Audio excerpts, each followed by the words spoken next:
আমরা কিন্তু সবাই ডাক্তার যার যার ক্ষেত্রে। জ্বর হলে প্যারাসিটামল খাই, নিজ দায়িত্বে ফার্মেসি থেকে কিনে, ডাক্তারের কাছে কিন্তু যাই না।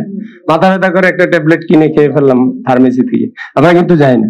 আর বেসিক যে জিনিসগুলো দরকার, এই জিনিসগুলো আমরা শিখতে আসলে ওইরকম প্রতিষ্ঠানও নাই বা আমাদের ওইরকম প্রচারণাও নাই।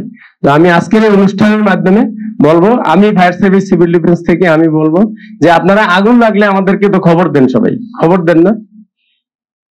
এবং খবর দেন, কিন্তু খবর দেওয়ার আগে আপনারা কি আগুন নিবানোর জন্য একটু কি চেষ্টা করেন কেউ? যে আমি একটু চেষ্টা করি। ধরেন আপনার পরনের কাপড়ই আগুন লাগবে, আপনি কি ফায়ার সার্ভিসের জন্য বসে থাকবেন? ফায়ার সার্ভিসকে মেসেজ দিয়ে আপনি দাঁড়ায় থাকবেন, আগুন জ্বলতে থাকবে, এরপর ফায়ার সার্ভিস এসে নিভাবে? কি করবেন? কি করবেন? আমরা এই মেডিকেল সায়েন্সের বা আমরা ফার্স্ট এইডের বিষয়ে যে জিনিসগুলো শিখবো, আগুনের ক্ষেত্রেও কিন্তু এরকম অনেক ব্যাপার আছে, অনেক কিছু শিখবো। তো কার ভাইকে আমি বলবো যে উনি তো ডাক্তারের লাইনে আছে, তো এই পাশাপাশি যদি আমাদের লাইনেও কিছু কাজ করেন, আশা রাখি এরকম যদি কোনো কর্মশালা থাকে আমরা আসবো। আমরা আগুনেরও ফার্স্ট এইড আছে, আগুনকে কিভাবে আপনি প্রাথমিক অবস্থায় চেষ্টা করবেন নিবানোর জন্য, এটারও একটা বিষয় আছে এবং এটাও খুবই গুরুত্বপূর্ণ।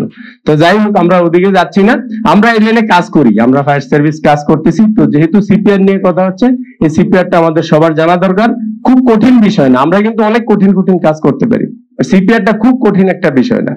আপনার একটু সাহস থাকলেই হলো, তারপরে আপনি খালি সিকোয়েন্স গুলো জানলেই হলো যে আপনি কোনটার পর কোনটা তার সাথে কথা বলবেন, জ্ঞান আছে কিনা, শ্বাস প্রশ্বাস নিচ্ছে কিনা, প্রেসার দিতে কতটুকু নিচে যেতে হবে, আপনি কতবার দিবেন, এই বিষয়গুলো একেবারে এসে কঠিন কাজ আমরা করি।